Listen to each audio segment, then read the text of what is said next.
At midnight, every doorway in Egypt became a boundary between shelter and judgment. The streets were silent. The lamps were low. Families waited behind closed doors while an unseen presence moved through the land. Exodus says that the Lord himself would pass through Egypt. But in the same chapter, it says that he would not allow the destroyer to enter the marked houses. That single word creates one of the darkest mysteries in the Passover story. Who was the destroyer? Was it an angel, a company of heavenly messengers, the plague itself described as an agent, or a way of speaking about God's judgment? The text never gives it a name. And almost every familiar image goes beyond what Exodus actually tells us. This is not merely a story about a shadow in the night. It is the final movement of a conflict that had been building through 9 plagues. Israel had lived under forced labor. Pharaoh had repeatedly refused the command to let the people go. The Nile had been struck. Frogs, insects, disease, hail, locusts, and darkness had exposed the weakness of Egypt's power. Each sign increased the pressure, yet Pharaoh's resistance remained. Then Moses announced that one final judgment would break the stalemate. It would come at midnight, reach from the palace to the lowest household, and end the long refusal in a single night. The sequence matters. The final night does not appear as an unexplained disaster dropped into a peaceful country. It comes after warnings, confrontations, temporary concessions, and repeated reversals. More than once Pharaoh asks for relief and then hardens his position when the pressure lifts. Exodus describes both Pharaoh hardening his own heart and God hardening it, creating another difficult tension of human responsibility and divine purpose.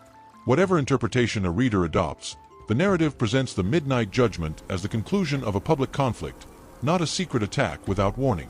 The word firstborn can also mislead modern imagination. It does not mean that every person affected was a small child. A firstborn son could be an adult, a parent, a soldier, an official, or the heir to a throne. The category reaches through generations and represents the strength and future of a household. Exodus deliberately spans social levels, from Pharaoh's firstborn to the firstborn of the servant and the livestock. The judgment moves through the structure of Egypt itself, striking the future that Pharaoh believed his power could secure. The warning was concrete, but the preparation was unlike anything that had come before. The Israelites were not told to build walls, gather weapons, or hide in distant caves. Each household was to prepare a lamb, eat a hurried meal, and place its blood on the 2 doorposts and the lintel. They were to remain inside until morning. The sign would not be placed on the people. It would be placed on the entrance, the point where the private world of the household met the darkness outside. Exodus makes the meaning of the sign explicit. God says, "When I see the blood, I will pass over you."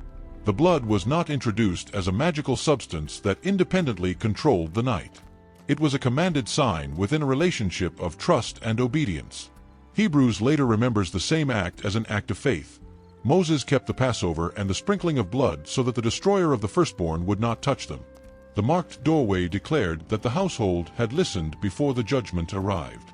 The sign covered the top and sides of the entrance, not a monument or public altar. It transformed the most ordinary part of a home into a visible declaration. The Hebrew verb behind the traditional language of passing over has generated discussion, and readers have proposed nuances such as skipping, sparing, or standing protectively over the entrance. The exact shade is debated, but the action in the story is clear. The Lord recognizes the sign, and the destructive judgment does not cross that door. Nothing in the passage suggests that the people could see what was approaching. They had a promise, a command, and a boundary. Inside, they ate with belts fastened, sandals on their feet, and staffs in their hands, ready to leave. Outside, Egypt rested beneath a darkness that had already become part of the story. The final plague did not arrive as an army crossing a border. It arrived in the center of the night, when no human power could organize a defense. Then the language of Exodus becomes deliberately arresting. In verse 12, God says, "I will pass through the land of Egypt that night." He identifies himself as the one who will strike and judge the gods of Egypt. In verse 23, the Lord again passes through the land, sees the sign on the doorway, and passes over that entrance. But then the verse adds that the Lord will not allow the destroyer to enter the houses and strike them. The Lord is the actor. Yet the destroyer is also described as an agent that can be permitted or restrained. The narrator returns to direct language after midnight. Exodus 12, verse 29, does not say that an independent power escaped into the land. It says that the Lord struck all the firstborn in Egypt. This repetition surrounds the mysterious phrase in verse 23. Before the event, God says, "I will pass through." During the instructions, the Lord restrains the destroyer. After the event, the narrator says that the Lord struck. Any interpretation that turns the destroyer into a rival god or a free agent pushes against the chapter's repeated emphasis. That does not mean the passage imagines two rival powers. The destroyer is never portrayed as opposing God, choosing its own targets, or escaping divine control. The marked homes are safe precisely because the Lord does not allow the destroyer to enter. Whatever the term means, it remains under divine authority. The mystery concerns agency, not a battle between equal forces. The Hebrew expression is built from a verb meaning to ruin or destroy. In this verse it functions as the destroyer, or the one who destroys. But a title does not automatically reveal an identity. Exodus does not call this figure Michael, Gabriel, Satan, Abaddon, or the angel of death. It gives no face, no wings, no weapon, and no biography. It describes a function in one terrifying moment and then moves on. English translations reveal the uncertainty. Many say, the destroyer. Some paraphrase, the one who brings death. A few make the interpretation explicit and print, the angel of death. Those versions are trying to help the reader picture the agent, but the added word angel is an explanation rather than a literal title in a Hebrew phrase. Translation choices can therefore settle the mystery before the reader even knows that a mystery exists. This is where later imagination often becomes more confident than the passage. Paintings show a winged angel sweeping over rooftops. Films show a black cloud entering houses. Some traditions speak of a named angel of death. These images can be powerful, but they are interpretations. The cinematic presence in this film, a faceless current of darkness held outside by white gold light, is also an artistic reconstruction. It is designed to make the boundary visible, not to claim that an eyewitness described such a form. The first possible reading is the most familiar. The destroyer is a heavenly messenger carrying out judgment. Other biblical stories describe angels acting as agents of destruction. In the days of David, an angel stretches out a hand toward Jerusalem and is stopped.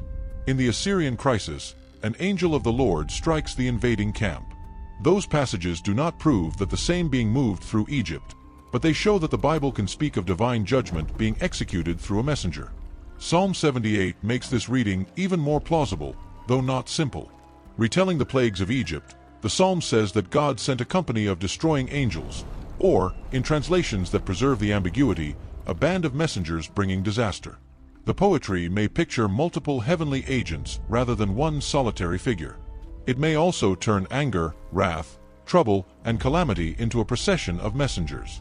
The verse connects angelic language with Egypt, but it does not identify a single named angel of death. The order in the psalm is important. It remembers the river, flies, frogs, crops, livestock, hail, and then the death of Egypt's firstborn. The line about destructive messengers sits inside a poetic retelling of the entire plague cycle. It may illuminate the final night specifically, or it may summarize the many forms through which judgment reached Egypt. Because poetry compresses events, Psalm 78 strengthens the heavenly messenger interpretation without turning it into a simple identification card for the destroyer of Exodus. That creates a striking difference. Exodus speaks of the destroyer in the singular. Psalm 78 can be read as a company of destroying angels. Hebrews speaks of the destroyer of the firstborn. Are these three descriptions pointing to one being, several messengers, or different ways of describing the same judgment? Scripture does not stop to harmonize the pictures for us. It preserves them side by side. The second possible reading treats the destroyer as the destructive plague expressed almost like a person. Biblical poetry often gives actions to forces, emotions, and calamities. Death can enter. Wisdom can call. Sin can wait at a door. Under this reading, the destroyer names the active power of the plague rather than introducing a separately described angel. The Lord passes through Egypt, and the destruction he sends is forbidden to cross the protected threshold. This reading explains why Exodus can say both that God strikes Egypt and that the destroyer enters houses. The language can move between the sovereign cause and the effect carrying out his word. Yet it also has a limitation. Verse 23 speaks of the destroyer with enough agency to enter, and of the Lord with enough authority to prevent that entrance. The wording sounds personal to many readers. The text allows the question to remain open. The third reading holds the two levels together. God acts through an agent so completely that the work of the messenger is also described as the work of God. This pattern appears throughout the Bible. A king can act through an officer. God can speak through a prophet. A judgment can be called God's act even when a messenger executes it. Under this view, Exodus is not confused. It is looking at the same event from two heights, the authority above and the action moving below. Ancient storytelling often describes delegated action this way. The authority who commands an event can be named as the one who performs it, while the servant carrying out the command remains real. The difference between primary cause and appointed agent is not a contradiction. In Exodus, the decisive point is that the boundary belongs to the Lord. The destroyer does not inspect the mark and negotiate. The Lord sees, the Lord passes over, and the Lord forbids entry. Agency may be layered, but sovereignty is not shared. But even this reading cannot tell us the agent's name or appearance. It explains the grammar of agency better than it identifies the being. The honest conclusion is narrower than the popular legend. Exodus presents a destroyer under God's control, but it does not explicitly call the destroyer an angel and does not reveal a personal identity. Later biblical and Jewish writings expand the image in different directions. Hebrews keeps the title functional. It says, the destroyer of the firstborn, and focuses not on the being's identity but on the faith that kept Passover. The point is the protected household, not a catalogue of angels. The unseen danger matters because the promise was trusted before it could be verified by sight. The Wisdom of Solomon, a later Jewish work written in Greek and included in Catholic and Orthodox Bibles, paints the night with far more visible imagery. It describes God's all-powerful word leaping from the royal throne into the doomed land like a stern warrior, carrying the sword of the divine command and touching heaven while standing on earth. This is not the description found in Exodus. It is a later poetic interpretation of the same night, showing how ancient readers also tried to imagine the agent of judgment. Other Jewish Passover tradition moves in almost the opposite direction. The traditional retelling emphasizes that God himself brought Israel out, not an angel, not a seraph, and not another messenger. That emphasis grows from the repeated first-person language of Exodus, I will pass through, I will strike, and I will execute judgment. The tradition does not erase the destroyer in verse 23. It insists that no messenger should replace God as the true deliverer and judge. These traditions show why the phrase, angel of death, should be used carefully. It is a familiar label, and some translations even employ it to explain the verse. But it is not the title written in the Hebrew text of Exodus 12. Calling the destroyer the angel of death may summarize one interpretation. It should not be presented as though Moses introduced a named character with that office. The destroyer should also not be identified with Abaddon or Apollyon from Revelation. Those names belong to a different passage, a different language, and a different vision. Similar English words do not make two figures identical. Exodus offers no bridge that would allow us to name its destroyer from Revelation 9. The deeper center of the story is not the appearance of the presence outside. It is the boundary the Lord establishes. The same night covers every street. The same warning has been announced. The difference is not architecture, wealth, or military strength. A palace cannot command the destroyer. A poorhouse is not too small to be passed over. The decisive sign rests on an ordinary doorway. That sign also carries the pattern of substitution. A life is given, and the household shelters behind the sign of that life. The text does not invite the people to boast that they are naturally beyond judgment. It commands them to trust the provision that God gives. The Passover meal becomes a lasting memorial because liberation and judgment arrive together. Israel is not merely escaping a human ruler. A people is being claimed, released, and led into a new identity. The midnight event is morally difficult, and the Bible does not hide its weight. The judgment reaches across Egyptian society, while Pharaoh's decisions have trapped an entire nation in the consequences of oppression and refusal.